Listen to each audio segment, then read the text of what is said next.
конце 1943 года контролеры военной цензуры Первого Белорусского фронта обратили внимание на странную переписку, установившуюся между несколькими адресатами полевой почты. «Ты ужасен. Почему молчишь? С нового места пишу тебе в 3-й раз. Адрес Трифона, полевая почта номер 67163 Ща. Живет он в деревне Щепарня, не обозначенной на карте, в ее северо-восточной части. Машины крытые, сразу видны в улице. В 4-й раз спрашиваю тебя адрес Трифона Николаевича, описание местоположения, гарантию, что тетя никуда не собирается уезжать. Рок давлеет уже над тобой, ты знаешь ли это? Кирилл же пишет, что к нему приехал слесарь. Рока самый последний подлец. У вас один колпак не растянули на 2 головы. У нас сделали именно так, от чего мы уменьшились все в 21 раз. То есть стали такими же, какими были в мае месяце. Материалы были срочно переправлены в отдел контрразведки СМЕРШ, что неудивительно.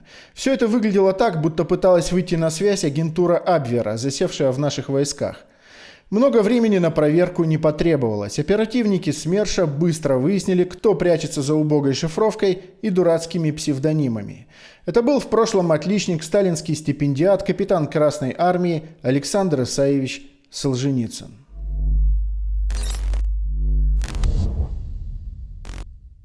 Летом этого года в жизни нашего общества произошло знаковое событие. Впервые российский журналист получил доступ к материалам уголовного дела Александра Солженицына. Эти документы, начиная с 1945 года, хранились на Лубянке. Их не раскрывали даже в ту пору, когда Солженицын, живя на Западе после высылки из СССР, открыто действовал на стороне капиталистического Запада, выступал за уничтожение советского государства и клеветал на советский народ. Первым с уголовным делом ознакомился журналист Юрий Панков, автор книги «Родословная лжи Солженицына», которую он написал по материалам еще в 1991 году, полученным от первой жены Солженицына, Натальи Решетовской. Разрешение ознакомиться с делом Юрий получил согласно федеральному закону об архивном деле. Поскольку срок в 75 лет, ограничивающий доступ к документам, содержащим сведения о личной и семейной тайне гражданина, в данном случае Солженицына, истек еще в 2020 году. Таким образом, довоенная переписка Солженицына с его будущей женой с одной стороны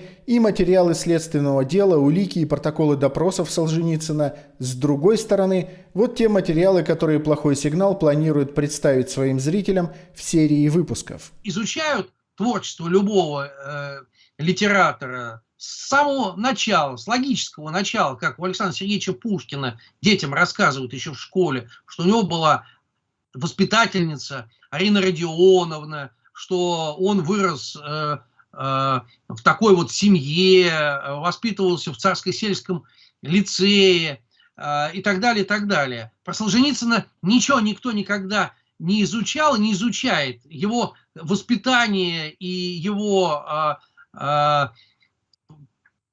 собственно, образование, взросление, оно вообще остается где-то за бортом, его берут изучать сразу с этого одного дня Ивана Денисовича архипелага ГУЛАГ, как будто вот он родился и сразу написал архипелаг ГУЛАГ. Почему я хотел бы всячески поспособствовать продвижению трудов Юрия Панкова? О Солженицыне писали много, пишут сейчас и еще будут писать. То внимание, которого он всегда хотел. Но материалы уголовного дела – это, согласитесь, интересно. Не все разрешено копировать и мало что опубликовано, потому что работа ведется прямо сейчас. Так вот, у нас есть уникальная возможность поучаствовать в процессе. По мере поступления информации от Юрия будут появляться новые выпуски, и, похоже, нас ждут открытия, которые, скорее всего, не изменят нашего отношения к Солженицыну. Оно уже сформировалось в обществе, но уж точно позволят нам это отношение укрепить с помощью фактов. Юрий Панков утверждает, что архивные материалы уголовного дела показывают, что Солженицын был абсолютно заслуженно приговорен к 8 годам заключения в лагере.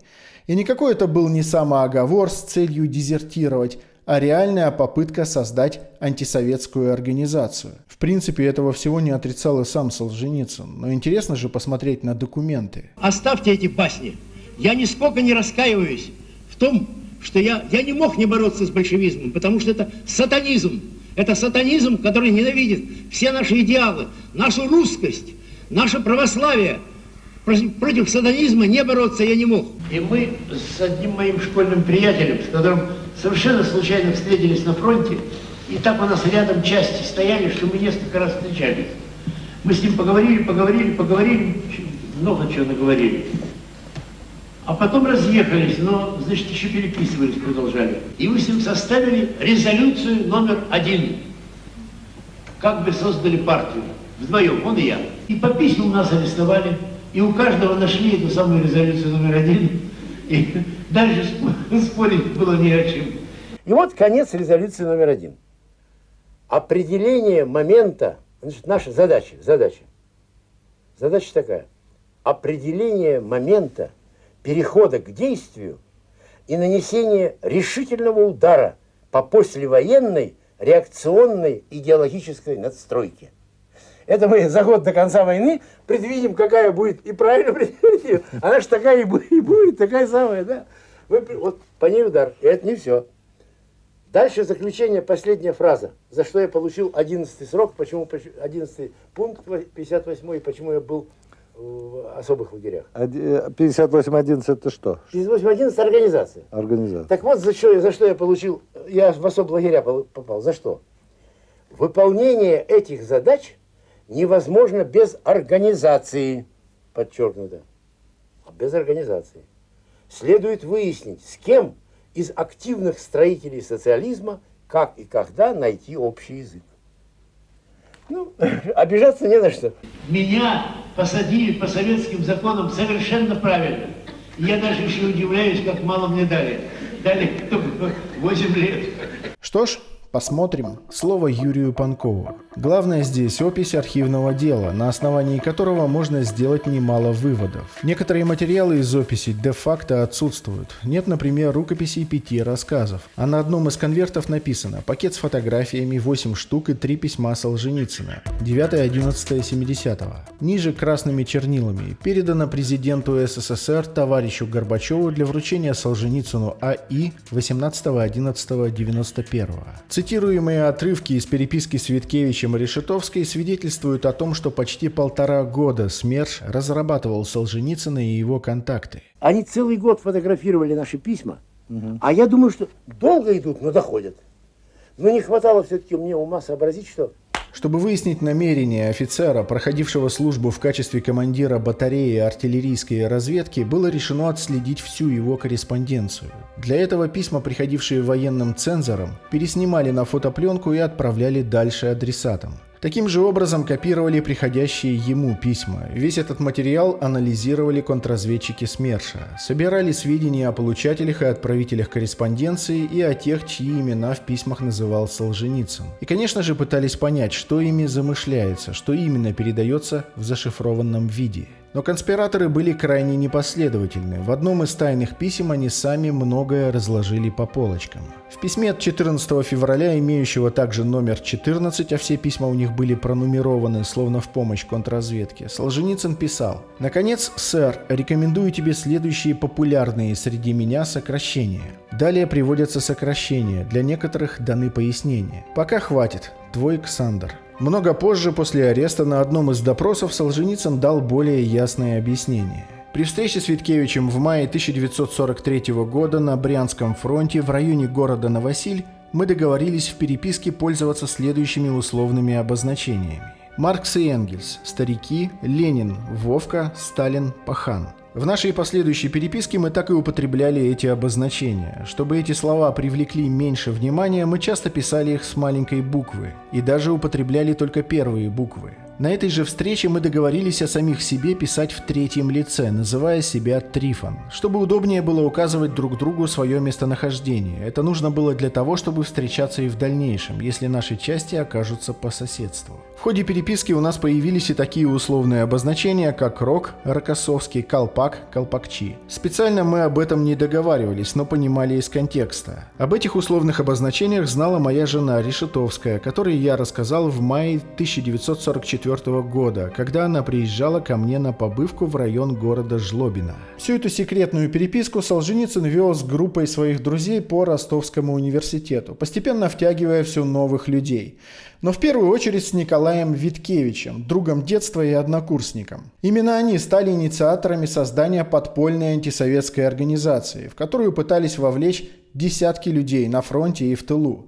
Впоследствии, как и Солженицын, Виткевич будет арестован и осужден, но если Солженицыну дадут 8 лет исправительных работ, то Виткевичу 10. Почему, об этом позже. Между тем, как свидетельствуют письма, хранящиеся в архивах, все началось намного раньше, и, отвечая на вопросы следователя, Солженицын соврал. Еще летом 1939 года, путешествуя с Виткевичем за профсоюзный счет по Волге и застряв на несколько дней в Ульяновске, он писал своей будущей жене. И потянулись долгие дни ожидания. Первые 2 дня мы особенно умирали, городская читальня ремонтировалась. Я впервые познал ужас ничего не делания. Пахан, спаси меня от него впредь. Кто такой Пахан – секрет нашего похода. Догадайся. Пахану мы обязаны тем, что пошли в поход, что учимся в Мифли и вообще всем на свете. Такой же заменой слов Солженицын пользовался и позже, в 1940 году, будучи сталинским стипендиатом в Ростовском университете. Да, забыл написать, что я уже несу почетное бремя старосты, тяну лямку в ожидании лучших времен, стипендии, которая что-то молчит. Черт его знает, когда я получу причитающиеся мне с Пахана 1000. Летом 1939 года и весной 1940 в открытой переписке со своей подругой Натальей Решетовской Солженицын также смело использует слово «пахан», которым он обозначает Сталина. И явно не испытывает по этому поводу никаких опасений. Зачем антисоветская организация? Для чего антисоветские разговорщики?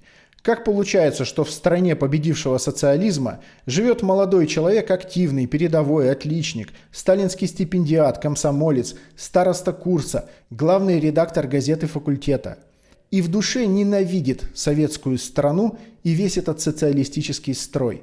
Откуда берется такая ненависть? Не могу ответить. Трудный вопрос.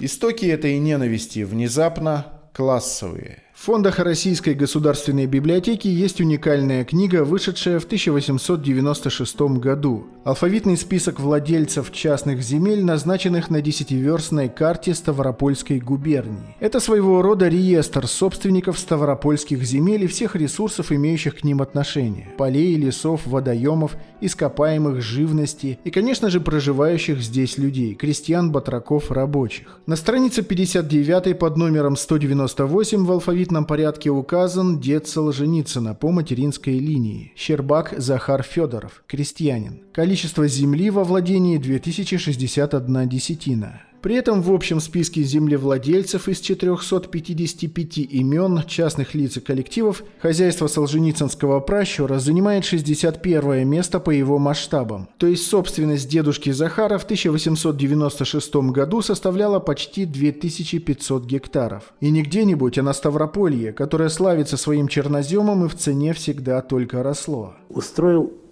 имение в 2000 десятин. И был крупный производитель зерна и шерсти.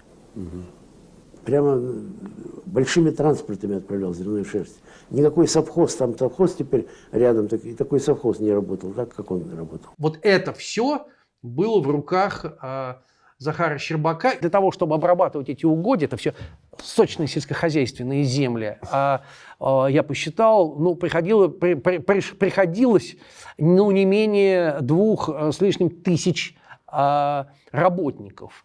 Понятное дело, что это огромный капитал, и жизнь этой семьи была прекрасна во всех отношениях. В районе станции Отрадно-Кубанская, если мне не изменяет память, так она называется, у него была своя так называемая экономия, построенная в те предвоенные перед Первой мировой войной годы по канонам того, что называется по канонам журнала «Красивая жизнь», как это сегодня определяется. Там вы снимали программу «Фазенда», да? Вот ну, или вот как тогда выходил журнал «Столица и усадьба», знаете, такое евроремонт начала 20 века, павлины, клумбы, фикусы и пальмы. Какая несчастная жизнь, твою дивизию. Биографы Солженицынской семьи восторженно повествуют. Опережая остальных тавричан, Щербак, дед Солженицына, первым приобрел дисковые сеялки у фирмы Siemens, а также картофельные пропашники и новые плуги. Задолго до появления комбайнов завел обширный парк сноповязалок фирмы Маккормик. В его экономии появились и первые автомобили. В русско-балтийской карете, купленной за 7,5 тысяч, семья могла для форса поехать за 20 верст в Армавир и там, пугая лошадей, промчаться по Почтовой улице. Щербак был примерным и рачительным фермером-хозяином, вспоенным на идеях великого русского реформатора Столыпина. Его эксплуатация не была в тягость рабочим, с которыми жил он, можно сказать, одной ладной семьей. Сын Захара Роман перед Первой мировой войной купил безумно дорогой белый Роллс-Ройс. Их в России не было тогда и десятка. Накануне Первой мировой войны он своему сыну Роману купил Роллс-Ройс, с которым тот пошел на войну. Он пошел на Первую мировую войну в штаб великого князя Николая Николаевича в Тбилиси. Роллс-Ройсе, да, и возил великого князя на протяжении энного количества лет во время Первой мировой войны. Дядя Солженицына был лично брат его матери. Водителем Николая Николаевича. дядя императора Романова. Да. Да, об этом сам Солженицын даже кое-где прописал в своих воспоминаниях. Это я просто к тому, что... Мы понимаем, в какой семье он рос, в каком окружении. Ну, в каком настроении, да. Какие переживания, что вспоминали за столом очевидно, дома. После 17-го года ничего этого не осталось. Ни Роллс-Ройса, ни усадьбы, ни экономии, ничего. Конечно, ну, кому это нужно, да. Если там в этой экономии сделали хороший детский сад, я, наверное, был бы рад, и, наверное, это было бы интересно. Любопытно было бы узнать, да, что с ним. Я думаю, что это возможно. По-моему, кстати, она даже сохранилась по сей день. И там что-то находится такое муниципально полезное. Примерно такой же успешной была жизнь у предков Солженицына по линии отца. И если бы не революция... Отец погиб в годы гражданской войны, Саню воспитывали сначала дядя Рома, оставшийся без Роллс-Ройса, и дедушка Захар, получивший в обмен на латифундии законный статус лишенца. Позже ребенка забрала мать, прежде жившая в Москве в безуспешных попытках обзавестись новой семьей, и переехала с ним в Ростов-на-Дону. Что мог знать о стране и мире ростовский пионер Саня? Что жизнь несправедлива. И если тот, кто был ничем, становится всем, то тот, кто был всем, как дедушка Захар, тот становится ничем. Когда, значит, произошла революция, естественно, его все это отобрали. Жили мы в нищете, жили мы в разваливающейся хибарке, потом мы жили в конюшне, бывшей конюшне. Задняя стена КГБ заслоняла, тень ее была над нами. Женщины стоят с передачами у заднего двора КГБ и передают, чтобы с фасада не носили. Чтобы был водопровод в квартире, такого не было никогда. Просто никогда. Детство писателя было бедным, мать работала машинисткой. Однажды Саня Солженицын пролил чернила на штаны и 5 лет проходил в этих штанах. Детство, отрочество я провел в совершенно другой атмосфере. Я был воспитан в православном духе и совершенно противобольшевистском духе. Потом начали толдыкивать эту идеологию. Диамат, истмат. Я стал читать высокие идеи. Увлекся, поверил. Короткое время я верил в ленинизм и марксизм. Полностью освободился от этого. Только в тюрьме. Солженицын с детства уяснил, что богачей в СССР не любят. Зато обогащение знаниями только приветствуется, и тут он дал себе волю. Не за счет дедушкиных миллионов, так за счет немеренных возможностей, которые давала советская власть. В 1936 году заблаговременно став комсомольцем, Саня поступил в Ростовский университет на физико-математический факультет. А в 1939 стал еще и заочно учиться в Московском институте философии, литературы и истории. В Ростовском университете он показал отличные результаты, получал хорошие характеристики, был старостой курса, редактором газеты факультета, профсоюзным вожаком. А вот в МИФЛИ все пошло неудачно. Как сталинский стипендиат он был без экзаменов принят в этот элитный по тем временам институт, но только на заочное отделение и к тому же лишь на искусствоведение. Литератор из него не вырисовывался. Ему, не имевшему к 22-23 годам ни одной публикации, не было места среди тогдашних звездных студентов МИФЛИ, учившихся рядом на соседних курсах и отделениях, и уже известных всему народу, таких как Твардовский или Симонов.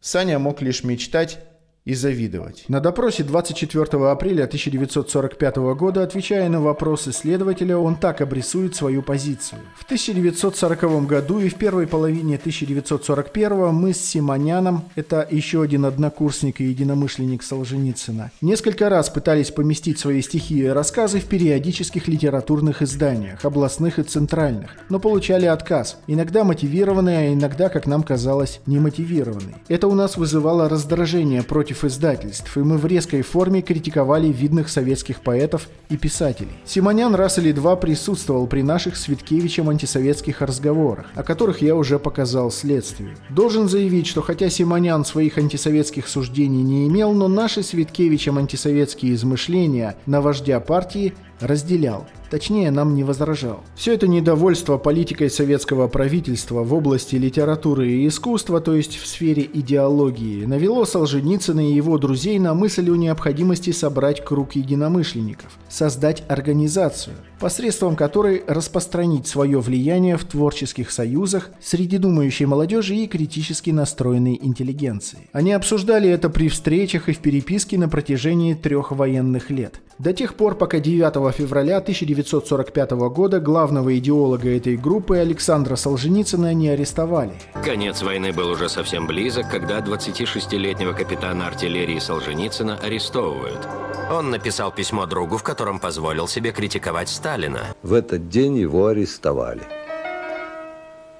Таких, как Солженицын, было немало. Вот сущность антинародного режима.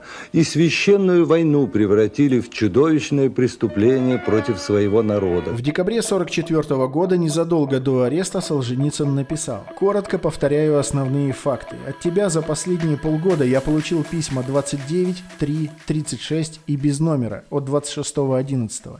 И все. Отсутствие номера свидетельствует не только о твоем отчаянии, но и о недопустимости растерянности, Скотт, что не должно быть. Я же посылал тебе, как ты видишь, со времени нашего расставания в марте номера с 23 по 56, то есть 33 письма, но судьба их мне неведома. Какая-то сволочь складывает наши письма в ящик под замочком, это факт, и изучает по ним современную историю». Тут он оказался прав. Письма его не пропали бесследно. Закончить первый выпуск по этой теме хотелось бы ответом на предсказуемый вопрос о необходимости подобных публикаций сегодня. Юрий Панков, например, ставит своей минимальной целью запрет на преподавание Солженицына в российских школах. Требуется общественный суд над Солженицыным, и работа по этому направлению уже ведется. Дело в том, что прошло 75 лет с тех пор, как 9 февраля 1945 года Солженицын был осужден и приговорен к 8 годам. Все, 75 лет прошло. Архивное законодательство требует открывать любые материалы после 75 лет. И наши люди ведут работу в этом направлении и по части уголовного и следственных материалов, уголовного дела следственных материалов, которые есть в архивах госбезопасности ФСБ, и касательно тех материалов, которые есть в других архивах. Это первым делом, понимаете. И общественный процесс, он должен быть в прямом смысле не инсценировкой, а открытым в том смысле, что необходимо пригласить свидетелей, пострадавших от его писанины. Я имею в виду в данном случае наследников того же самого Твардовского, который он был просто смешан с грязью во всех его «Бодался теленок с дубом» и так далее. Наследники Горького. Огромное количество советских людей, которых он своими нечистотами облил и смешал с грязью, превратил их в какую-то лагерную тлю, черт знает во что, понимаете? Большим делом будет, если мы сможем добиться и доказать необходимость изъятия его произведений из школьной программы. Я об этом уже говорил неоднократно. Понимаете, когда школьник вынужден разбирать в материалах ЕГЭ фрагмент из Матрёниного двора, в котором эта старушенция костерит советскую власть, которая приняла очередной несправедливый закон о пенсиях. Это предлагают молодому человеку как истину признать этот материал и разобрать его стилистически, как-то там лингвистически, понимаете, в то время как мы сами знаем, что собой представляет пенсионное законодательство сегодня и каково положение пенсионеров сегодня. Вот когда, понимаете, вот такая картина вбивается в головы молодым людям сегодня, это возмутительно. Они не могут еще критически оценивать это. Если вам кажется, что имя Солженицына давно забыто и никто им уже в идеологических целях не пользуется, то вы ошибаетесь. Апрель этого года. Премьера нового фильма «Один день Ивана Денисовича» по телеканалу «Россия-1». 5 июня спектакль Театра наций «Наше все. Ваш А. Солженицын». Спектакль давали на Красной площади. В Театре Российской армии идет спектакль «Красное колесо». Постановка широко освещается в прессе. 12 июня, в День России, вручена государственная премия директору Центра русского зарубежья имени Солженицына. Центральные и региональные СМИ просто забиты разными публикациями, в которых так или иначе упоминается Солженицын. Вот, например, бублики с улицы Чехова о поражении шестидесятничества, произошедшем сегодня. Несмотря на все старания Солженицына, Хрущева и других, сталинизм сегодня переживает ремиссию, сокрушается автор публикации. Театр на траве в Кисловодске уже 6 лет ставит Солженицына и будет ставить дальше. Анонс нового, теперь полного издания старой книги пророка, подготовленного вдовой. Во Владивостоке открывается очередная выставка, посвященная Солженицыну. Ну и, конечно, в течение всего второго полугодия учащиеся выпускных классов, готовящиеся к сдаче ЕГЭ по литературе, штудировали произведения Солженицына. Хорошо помню все наши встречи с Александром Александровичем, и его мудрость, взвешенность, глубокое понимание истории. Его сердце, душа, раздумья были наполнены одновременно и болью за Отечество, и безграничной любовью к нему. При жизни под его ногами была земля Отечества. И вот тоже он крепко встал, не свернешь. И даже объявляя о начале спецоперации, наш президент не мог не вспомнить эту грандиозную идею о мине, которую заложил Ленин под здание российской государственности, создав национальные республики. Вы же не думаете, что президент сам это придумал?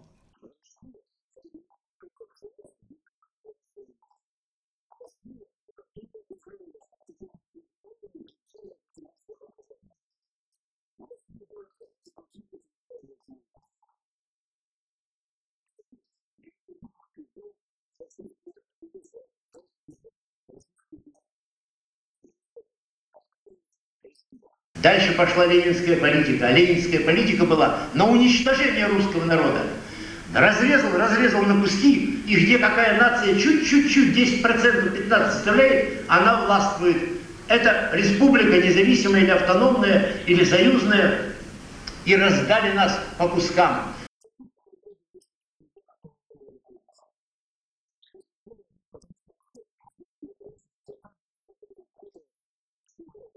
И вот сейчас создали национальные элиты, которые отделились, и мы потеряли 25 миллионов наших человек, оставленные за границами, за фальшивыми границами, которые не есть границы России.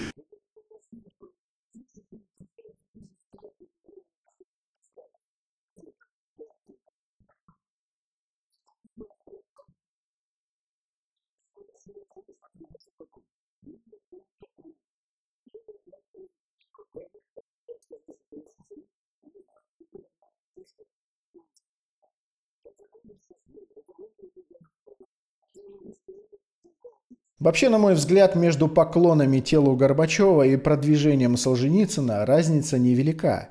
И когда, как не сегодня, делать, наконец, правильные выводы о целях и мотивах управляющих нами людей? Так что распространяйте информацию, подписывайтесь на Telegram плохого сигнала, переходите на Boosty. Скоро увидимся. До свидания.